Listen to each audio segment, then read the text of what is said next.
어머님, 왜 이렇게 일찍 오셨어요? 아이고, 사돈 오셨어요. 윤 씨는 상황을 파악했습니다. 자신이 집을 비운 사이 며느리는 친정어머니를 초대했고 자신에게는 아무 말도 하지 않았던 모양입니다. 그래, 내가 일찍 온 모양이구나. 어머님, 배고프시면 직접 챙겨 드세요. 저희는 이제 먹으려던 참이에요. 나도 밥 안 먹고 왔는데 같이 먹을까? 죄송한데 지금 어머님 드실 자리가 없어요. 밥이랑 수저만 하나 더 놓으면 되는 상황인데 내가 먹을 자리가 없다는 게 말이 되니? 어머님은 저희 식사 끝나고 이따가 드시면 되잖아요. 왜 그렇게 고집을 부리세요? 뭐라고? 고집? 어머님은 저희랑 같이 사시잖아요. 친정엄마는 가끔 오는 손님이고요. 은정아, 너희가 부탁해서 같이 살기 시작했는데 돌아오는 게 이런 대접이니? 식탁에 내 자리 하나 없을 줄은 정말 몰랐다. 겨우 그런 걸로 서운해하시다니 너무 속 좁으신 거 아니에요? 그래, 난 매일 아침부터 밤까지 손주 보고 집안일 해도 내겐 당연한 거고 친정엄마는 하루 와도 상다리 부러지게 대접받는 귀한 손님이구나. 이제 잘 알겠다. 나는 너희 가족이 아니라 그저 편하게 부려먹기 좋은 사람이었다는 걸. 안녕하세요. 이 사연의 주인공은 66세 윤희정 씨입니다. 충남 천안의 작은 단독주택. 윤 씨는 뒷마당 텃밭을 가꾸며 조용히 혼자만의 시간을 즐기고 있었습니다. 한때는 중학교 가정과 교사로 많은 학생들에게 존경받던 그녀였지만 지금은 남편이 떠난 지 5년째 되는 평범한 어머니일 뿐이었습니다. 아이고, 허리야. 조그마한 손으로 야채를 다듬으며 한숨을 내쉬었습니다. 오늘도 아들에게서 연락은 없었습니다. 남편이 병으로 세상을 떠난 후 당연히 아들이 자주 찾아와 어머니를 살펴볼 줄 알았습니다. 하지만 현실은 달랐습니다. 수도권 외곽에서 중소회사에서 일하는 아들은 바쁘다는 핑계로 명절에나 형식적인 전화 한 통을 걸어올 뿐이었습니다.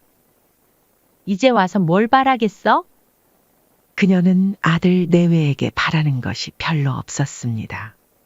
그저 가끔 안부 전화라도 해주면 좋겠다고 생각했지만 며느리는 시댁과 거리를 두는 스타일이었습니다. 전화기가 울렸습니다. 화면에 며느리라는 이름이 떴습니다. 어머니, 안녕하세요. 아, 그래. 은정아, 무슨 일이니? 실은 회사에 복직하려고 하는데요. 아시잖아요. 육아휴직도 끝났고 이제 수혁이도 좀 컸으니까요. 그렇구나. 그래, 복직하는 건 좋은 일이지. 근데요, 시터 구하기가 너무 어려워요. 요새 시급이 올라서 애 봐주시는 분들 구하기가 너무 어렵더라고요. 게다가 수혁이가 낯선 사람을 무서워해서. 어머님, 잠시만 도와주실 수 없을까요? 딱 1년만이라도요. 제가 회사에 적응하고 수혁이도 어린이집에 다닐 때까지만요. 윤 씨는 잠시 생각에 잠겼습니다. 사실 그녀는 자신의 일상을 포기하고 서울로 올라가 손주를 돌보는 일에 큰 부담을 느꼈습니다. 하지만 동시에 손주 수혁이의 얼굴이 떠올랐습니다. 좀 생각해 볼게. 윤 씨가 조금 냉담하게 대답하자 며느리의 목소리가 다급해졌습니다. 어머님, 정말 다른 방법이 없어서 부탁드리는 거예요. 얼마 지나지 않아 이번엔 아들에게서 전화가 왔습니다. 엄마, 은정이 얘기 들었지? 우리가 정말 곤란해서 그래. 제발 이번 한 번만 도와줘. 엄마가 아니면 정말 방법이 없어. 윤 씨는 아들의 말에 한숨을 내쉬었습니다. 알았어. 올라갈게. 단 1년만이야. 그 이상은 안 돼. 윤 씨는 자신의 결심이 옳은지 의문이 들었지만 그래도 손주 수혁이를 생각하니 마음이 흔들렸습니다. 게다가 솔직히 말하면 아들 가족과 함께하는 시간을 그리워했습니다. 천안에서 서울로 가는 기차 안에서 그녀는 창밖을 바라보며 생각했습니다. 괜찮을 거야. 어차피 잠깐일 뿐이니까. 아들의 집은 수도권 외곽의 아파트 단지였습니다. 현관문이 열리자 손주 수혁이가 달려와 안겼습니다. 할머니, 손주의 작은 팔이 자신의 목을 감싸는 느낌에 윤 씨는 가슴이 따뜻해졌습니다. 어머님, 오셨네요. 며느리가 공손하게 인사했습니다. 저희가 방은 미리 정리해놨어요. 어머님 지내시면서 최대한 불편하시지 않도록 노력할게요. 괜찮아. 너무 신경 쓰지 마렴. 첫 한 달은 예상보다 평화로웠습니다. 손주는 할머니를 너무나 좋아했고 윤 씨도 오랜만에 누군가를 돌보는 기쁨을 느꼈습니다.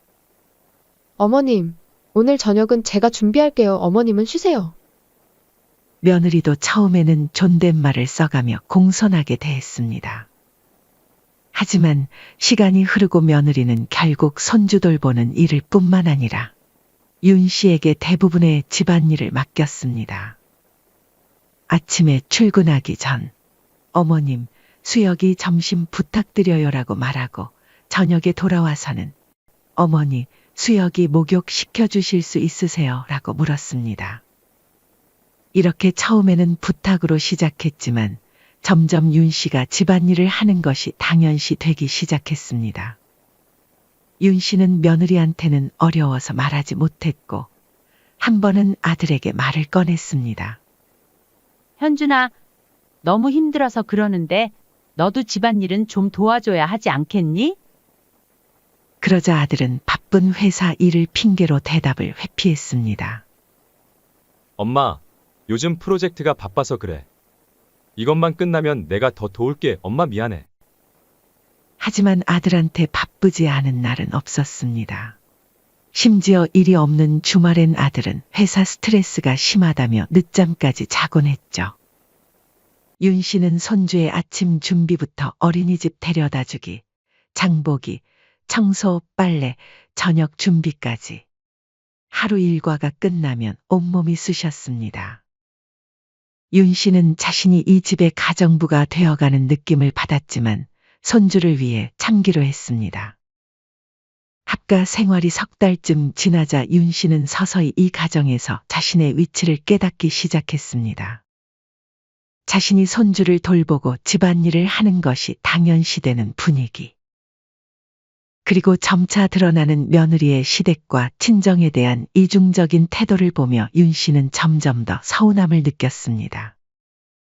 어느 날 윤 씨는 거실에서 책을 읽고 있다가 며느리가 무언가를 정성스럽게 포장하는 모습을 보게 되었습니다. 호기심에 다가가 보니 고급 건강보조식품과 상품권이 들어 있었습니다. 어머, 이게 다 누구 거니? 윤 씨가 물었습니다. 며느리는 살짝 놀란 듯 하다가 곧 미소를 지었습니다. 아, 이거요? 저희 어머니 생신 선물이에요. 다음 주가 엄마 생신이라서요. 그렇구나. 안 사두니 좋아하시겠네. 윤 씨는 담담하게 대답했지만 가슴 한켠이 묘하게 아려왔습니다. 문득 지난 5월 자신의 생일이 떠올랐습니다. 생일 축하는커녕 평소와 다름없는 하루였습니다. 그날 생각을 하자 다시 마음이 쓰라렸습니다. 친정에는 매년 이렇게 챙기는데 시댁은 왜 그냥 전화 한 통이면 끝이었을까? 윤 씨는 혼자 중얼거리며 쓴웃음을 지었습니다. 그렇게 윤 씨의 마음 한구석에는 서운함이 쌓여갔습니다. 추석이 다가오자 윤 씨는 며느리가 친정 부모님을 위한 선물을 더 준비하는 모습을 보았습니다. 이번에는 과일 바구니, 한우 세트까지 모두 친정 부모님을 위한 선물이었습니다. 며느리의 말이 이어졌습니다. 아, 이건 저희 부모님 댁에 택배로 보낼 거예요. 엄마가 건강이 안 좋으셔서 특별히 좋은 거 보내려고요. 윤 씨는 말없이 고개를 끄덕였습니다. 사실 윤 씨도 건강이 좋지 않았습니다.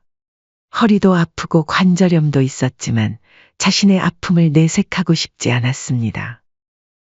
윤 씨는 자신의 방으로 돌아와 달력을 바라보았습니다. 그리고 문득 작년 추석이 떠올랐죠. 추석날 윤 씨는 아침부터 일어나 명절 음식을 준비했습니다. 아들과 며느리를 위해 특별히 송편도 빚고 잡채와 전도 정성껏 만들었습니다.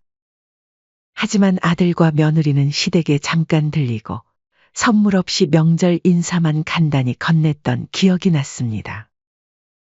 윤 씨는 그제야 자신이 얼마나 소외되어 왔는지 깨달았습니다.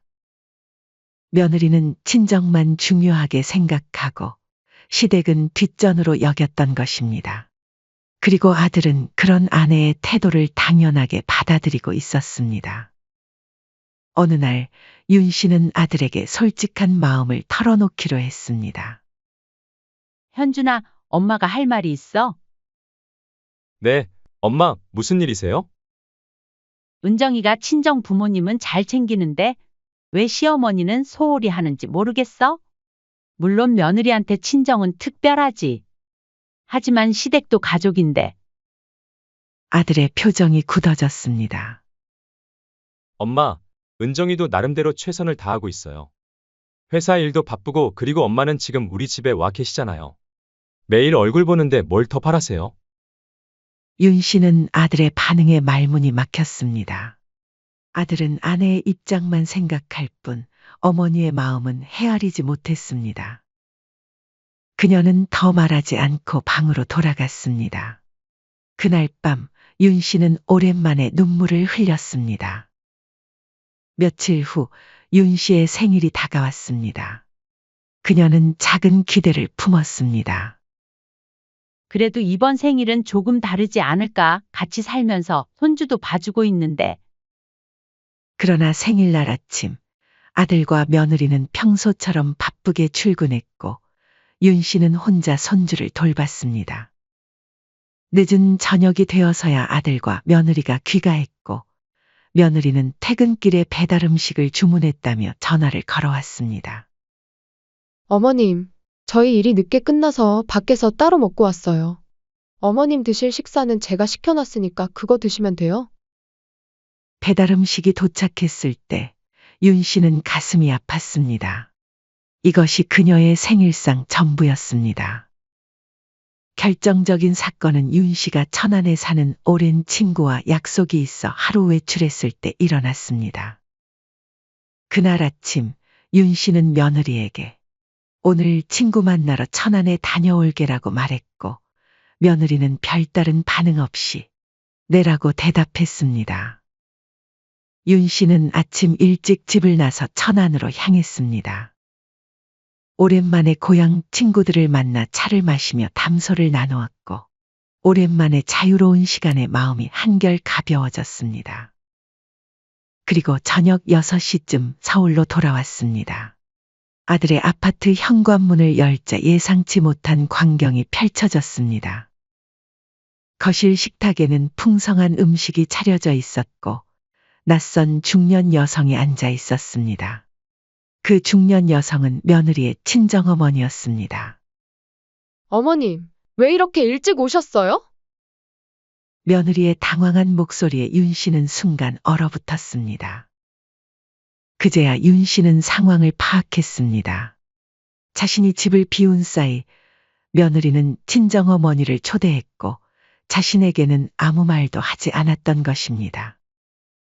윤 씨는 천천히 식탁을 바라보았습니다. 정성스럽게 차려진 상에는 비싼 회와 갈비, 각종 반찬들이 놓여 있었습니다. 아들과 손주 그리고 며느리의 친정어머니 자리에는 정갈한 수저와 그릇이 놓여 있었지만 그곳에 윤 씨의 자리는 없었습니다. 며느리의 친정어머니는 살짝 당황한 듯했지만 금방 미소를 지으며 아이고, 사돈 오셨어요. 라고 인사했습니다. 하지만 윤 씨의 눈에는 그 미소조차 거슬렸습니다. 그 옆에서 아들은 눈을 피하며 윤 씨의 눈치만 보고 있었죠. 윤 씨는 허탈한 웃음을 지었습니다. 그래, 내가 일찍 온 모양이구나. 며느리가 어색하게 웃으며 말했습니다. 어머님, 배고프시면 직접 챙겨 드세요. 저희는 이제 먹으려던 참이에요. 나도 밥 안 먹고 왔는데 같이 먹을까? 며느리는 곤란한 표정을 지으며 머뭇거렸습니다. 저 죄송한데 지금 어머님 드실 자리가 없어요. 밥이랑 수저만 하나 더 놓으면 되는 상황인데 내가 먹을 자리가 없다는 게 말이 되니? 윤 씨의 목소리가 떨렸고 며느리는 한숨을 쉬며 말했습니다. 어머님은 저희 식사 끝나고 이따가 드시면 되잖아요. 왜 그렇게 고집을 부리세요? 뭐라고? 고집? 며느리는 억울하다는 듯 맞받았습니다. 어머님은 저희랑 같이 사시잖아요. 친정엄마는 가끔 오는 손님이고요. 나는 손주 돌보고 집안일 다 해가면 너희 도우려 온 거다. 너희가 부탁해서 같이 살기 시작했는데 돌아오는 게 이런 대접이니? 식탁에 앉을 자리 하나 없을 줄은 정말 몰랐다. 겨우 그런 걸로 서운해하시다니 너무 속 좁으신 거 아니에요? 그 말을 들은 윤 씨는 그동안 참아왔던 감정이 폭발했습니다. 그래, 난 매일 아침부터 밤까지 손주 보고 집안일 해도 내겐 그냥 식모고 친정엄마는 하루 와도 상다리 부러지게 대접받는 귀한 손님이구나. 식사 자리에 내 자리는 없다는 말을 들으니 알겠더라. 나는 너희 가족이 아니라 그저 편하게 부려먹기 좋은 사람이었다는 걸. 이젠 됐다. 더는 못 참아. 가족 모두가 얼어붙었습니다. 아들은 어쩔 줄 몰라 했고 친정어머니는 고개를 숙였습니다. 윤 씨는 더 이상 참을 수 없다는 생각이 들었습니다. 그녀는 조용히 자신의 방으로 들어가 문을 닫았습니다. 문 밖에서는 어색한 침묵만이 흐르고 있었습니다. 윤 씨는 침대에 앉아 떨리는 손으로 얼굴을 감쌌습니다. 그동안 참아왔던 눈물이 한꺼번에 쏟아졌습니다. 이제 이렇게는 못 살겠어. 윤 씨는 눈물을 닦으며 결심했습니다. 더 이상 이 집에서 머물 수 없었습니다. 짐을 꾸릴 시간도 없었지만 당장 필요한 물건들만 가방에 넣었습니다. 그리고 밤이 깊어 모두가 잠든 시간, 윤 씨는 조용히 집을 나서고 택시를 타고 터미널로 향하는 동안 윤 씨의 마음은 무거웠습니다. 아무런 말도 남기지 않고 떠나는 것이 옳은지 고민했지만 설명을 해도 아들과 며느리가 이해할 것 같지 않았습니다. 특히 아들은 항상 아내의 편만 들었으니까요. 천안으로 가는 막차 버스에 올라타면서 윤 씨는 창밖을 바라보았습니다. 서울의 불빛이 점점 멀어지는 것을 보며 그녀는 한숨을 내쉬었습니다. 다음 날 아침 아들에게서 전화가 왔습니다. 목소리에는 걱정과 당혹감이 섞여 있었습니다. 엄마, 어디 계세요? 갑자기 어디로 가신 거예요? 천안 집에 돌아왔다. 왜 말씀도 없이 그러셨어요? 저희가 얼마나 걱정했는지 아세요? 윤 씨는 쓴웃음을 지었습니다. 진짜 걱정한 거 맞니? 손주를 돌봐줄 사람이 없어서 당황한 거겠지? 엄마, 그날은 그냥 좀 오해가 있었던 거예요. 엄마니까 좀 이해해줘요. 아내도 일부러 그런 건 아니었어요. 아들은 계속해서 변명했고 그 말들 속에서 윤 씨는 진정한 사과나 반성의 기미를 찾을 수 없었습니다. 윤 씨는 이내 단호하게 말했습니다. 현준아, 난 이제 천안에서 살 거야. 너희랑 절대 다신 합가 안 해. 그날 이후로 아들은 여러 번 전화를 걸어왔습니다. 처음에는 화해를 청하는 듯 했지만 점차 손주를 돌봐달라는 부탁으로 변해갔습니다. 며느리는 직접 연락하지 않았고 항상 아들을 통해 의사를 전달했습니다. 윤 씨는 모든 부탁을 단호하게 거절했습니다.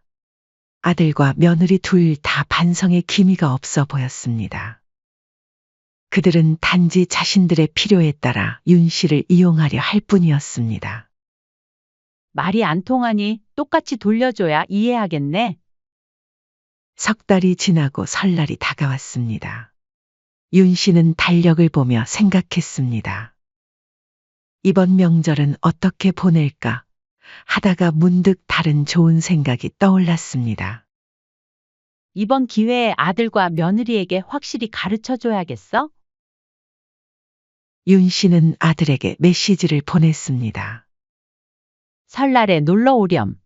손주도 데리고 와 얼굴 보고 싶네. 오랜만에 우리 집에서 설날을 보내면 좋을 것 같구나. 아들은 즉시 답장을 보냈습니다. 정말요? 갈게요. 아내도 같이 가도 될까요? 윤 씨는 잠시 생각하다가 답장했습니다. 당연하지. 다 같이 와. 설날 아침, 윤 씨는 일찍 일어나 집안을 정리했습니다. 그리고 정성스럽게 음식을 준비했습니다. 하지만 특별한 계획이 있었습니다. 그녀는 식탁을 특별한 방식으로 차렸습니다. 손주 수혁이와 자신의 자리만 정갈하게 세팅했습니다. 밥과 국, 다양한 반찬들을 넣고 수저와 젓가락까지 완벽하게 준비했습니다. 반면 아들과 며느리의 자리에는 깨끗한 접시 하나씩만 덩그러니 놓여 있었습니다. 반찬도 없고 수저도 없었습니다. 이제 곧 오겠지? 윤 씨는 시계를 보며 중얼거렸습니다. 예정된 시간보다 조금 늦게 현관 벨소리가 울렸습니다. 윤 씨는 문을 열었습니다. 할머니, 수혁이가 반갑게 외치며 뛰어들었습니다. 윤 씨는 손주를 꼭 안아주었습니다. 우리 손주 많이 컸네. 아들과 며느리도 인사를 건넸습니다. 며느리의 표정은 여전히 어색했지만 억지로 미소를 지으려 노력하는 모습이었습니다. 어머님, 새해 복 많이 받으세요. 며느리가 공손하게 인사했습니다. 그래, 너희도 복 많이 받아라. 윤 씨는 담담하게 대답했습니다. 그리고 윤 씨는 아들네를 거실로 안내했습니다. 식탁이 보이자 아들과 며느리의 표정이 새하얗게 변했습니다. 얼굴엔 당황스러움과 의아함이 역력했죠. 엄마, 이게 뭐예요? 아들이 조심스럽게 물었습니다. 윤 씨는 천연덕스럽게 대답했습니다. 마침 식사 시간이잖니. 그래서 한상 차려놨어. 며느리가 식탁을 바라보다가 당황한 표정으로 물었습니다. 어머님, 저희 밥은 안 차리셨어요? 윤 씨는 씩 웃으며 대꾸했습니다. 아, 너희는 밥 먹고 올 줄 알았지? 아니면 밖에서 먹고 오는 건 어때? 너희가 알아서 챙겨 먹어. 순간 식탁에 침묵이 흘렀습니다. 아들은 어안이 벙벙한 표정이었고 며느리의 얼굴은 점점 붉어지더니 결국 참지 못하고 말했습니다. 그때 그 일 때문에 이러시는 거예요? 아무리 그래도 차 타고 멀리서 온 손님한테 너무 심하신 거 아니에요? 무시하는 것도 아니고 기분 나빠요. 윤 씨는 천천히 말했습니다. 너희가 나한테 한 거랑 똑같이 한 건데 왜 그렇게 화를 내? 우리 며느리 속이 좀 좁은가 보구나? 이 말은 그날 식사 자리에서 며느리가 윤 씨에게 했던 말 그대로였습니다. 윤 씨의 말에 며느리는 순간 할 말을 잃고 고개를 숙였습니다. 아들은 난처한 표정으로 옆에 서 있을 뿐이었죠. 윤 씨는 손주의 밥을 떠주며 부드럽게 말했습니다. 수여가 할머니가 한 거야. 와서 먹자. 손주는 상황을 이해하지 못한 채 즐겁게 밥을 먹기 시작했습니다.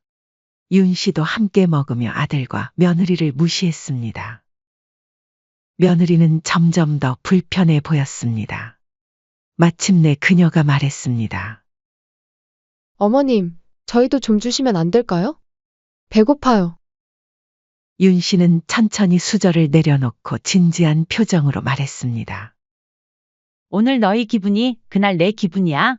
그때 내가 얼마나 서러웠는지 알아? 가족끼리 배려하는 건 한쪽만 하는 게 아니라 서로 하는 거야. 나 혼자 희생한다고 가족 되는 거 아니더라. 아들은 머뭇거리다가 말했습니다. 엄마, 그날은 오해도 있었잖아. 너무 감정적으로 그러는 거 아니야? 아무리 그래도 엄마가 이래도 되냐고. 너는 늘 그렇게 며느리 편만 들더구나. 누가 봐도 그날 은정이가 잘못한 거잖아. 너희는 말로 해도 못 알아들으니 이렇게라도 해야 알겠구나 싶었어. 윤 씨는 자리에서 일어나 부엌으로 향했습니다. 그리고 잠시 후 2개의 그릇과 수저를 가져와 아들과 며느리 앞에 놓았습니다. 이제 알았으면 같이 먹자. 오늘 하루 내 마음을 조금이라도 이해했길 바란다. 하지만 며느리는 여전히 분이 풀리지 않았는지 씩씩거리며 말했습니다. 진짜 어이없어요. 이럴 거면 초대는 왜 하신 건데요? 아들은 난처한 표정으로 며느리를 진정시키려 했지만 상황은 이미 엉망이 되어버렸습니다. 며느리의 태도에 윤 씨 역시 더 이상 말하지 않고 자리에서 일어나 안방으로 들어가 버렸습니다. 그렇게 아들과 며느리는 결국 식사도 제대로 하지 못한 채 천안을 떠날 수밖에 없었습니다. 그날 이후 윤 씨와 아들 가족 사이에는 일종의 냉전이 시작되었습니다. 며느리는 윤 씨에게 전혀 연락하지 않았고 손주와의 통화도 점점 줄어들었습니다. 하지만 윤 씨는 전혀 문제 없었습니다. 이제 자신만의 생활에 집중하기 시작했죠. 오랜만에 취미 생활도 다시 시작하고 동네 친구들과 더 많은 시간을 보냈습니다. 텃밭 가꾸기와 복지관 프로그램 참여로 일상은 차츰 활기를 되찾았습니다. 그전에는 자식에게 집착하는 모습을 보였고 외로움을 느꼈지만 이번 일을 통해 가까이 있다고 외로움이 사라지는 게 아니었음을 깨달았습니다. 이제 나이를 먹었으니 외로움을 이겨내는 방법을 택했습니다. 조금 더 자신만을 위한 활동을 하며 활기를 되찾기로 했죠. 새로운 인생 이막이라는 생각으로 하루하루를 보냈습니다. 몇 달이 지난 어느 날 예상치 못한 전화가 걸려왔습니다. 바로 오랜만에 며느리의 전화였습니다. 며느리의 목소리는 지쳐 있었고 눈치를 보며 말했습니다. 어머님, 그동안 잘 지내셨어요? 그래, 오랜만이구나. 무슨 일이니? 저희가 둘째가 생겼는데요. 혹시 이번에도 좀 도와주실 수 있을까요? 윤 씨는 며느리의 전화를 받고 잠시 눈을 질끈 감았습니다. 그 일을 겪고도 다시 부탁이라니. 하지만 이번에는 전혀 다른 감정이 들었습니다. 더 이상의 분노도 배신감도 없었습니다. 그저 담담한 뿐이었죠. 둘째 축하한다. 근데 나 이번엔 못 도와줘. 너희가 알아서 해. 전화 너머로 며느리의 당황한 목소리가 들렸습니다. 어머님, 제발요. 갑자기 둘째가 생겨서 지금 걱정이 이만저만이 아니에요. 첫째도 있고 회사도 계속 다녀야 하는데 진짜 너무 힘들어요.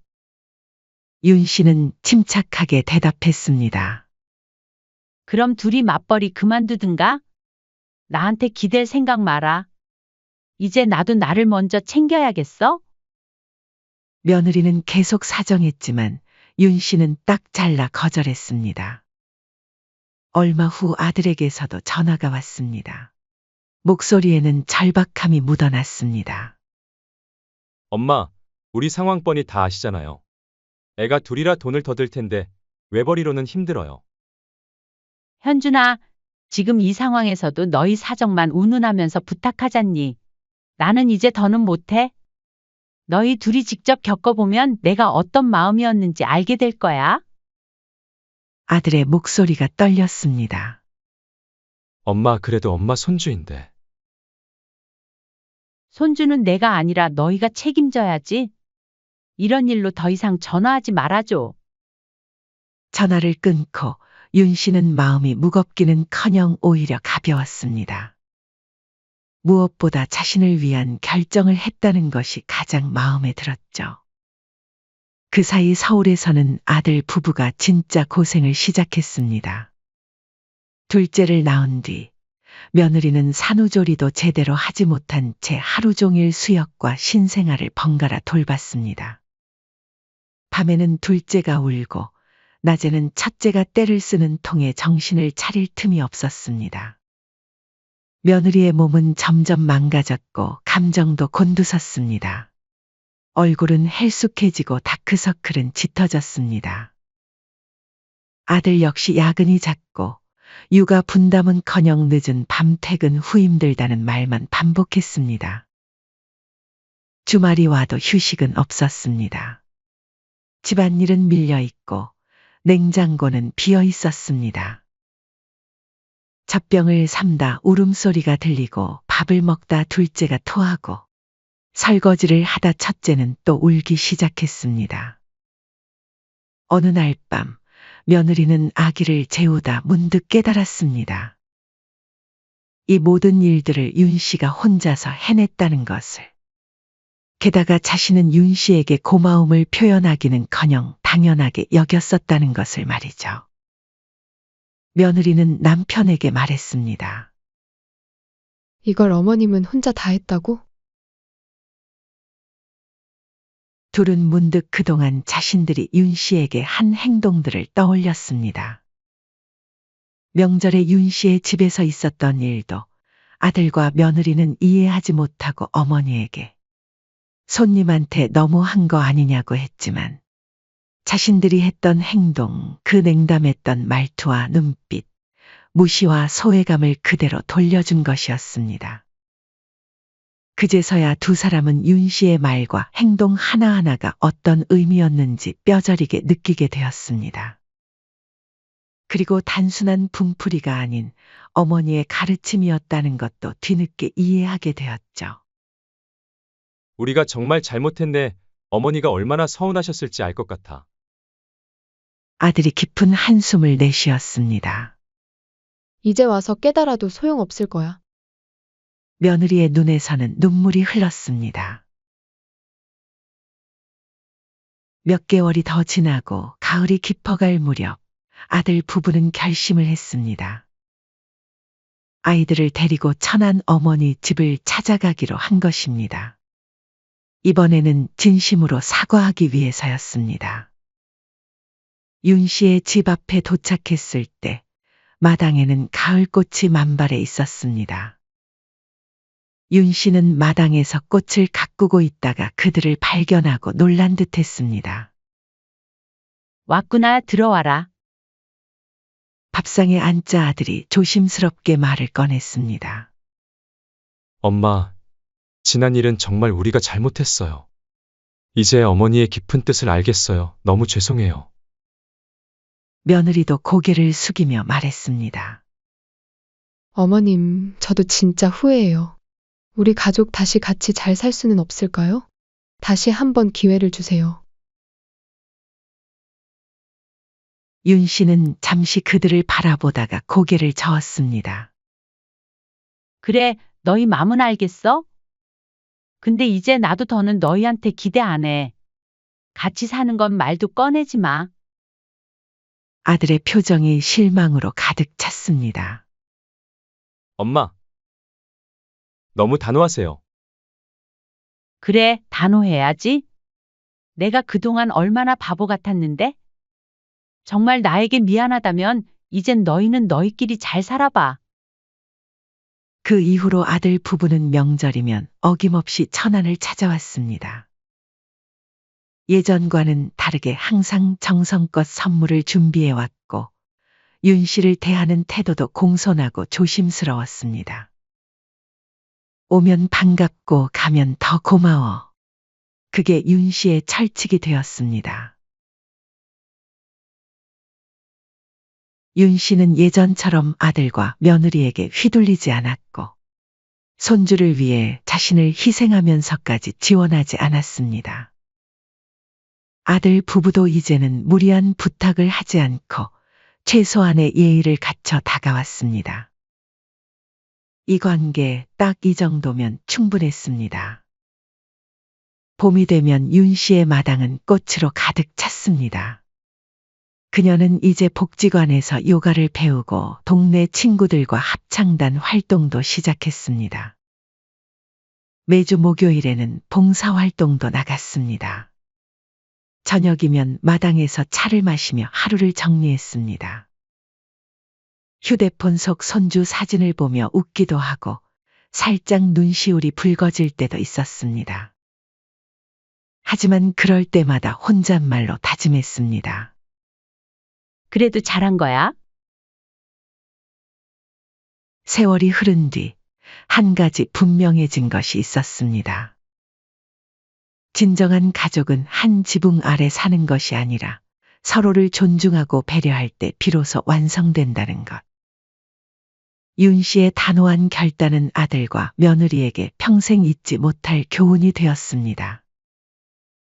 그것이 현명한 어머니가 줄 수 있는 가장 값진 선물이었습니다. 사연은 여기까지였습니다. 구독, 좋아요, 댓글은 영상 제작에 큰 힘이 됩니다. 인생의 쉼표를 시청해 주셔서 감사합니다.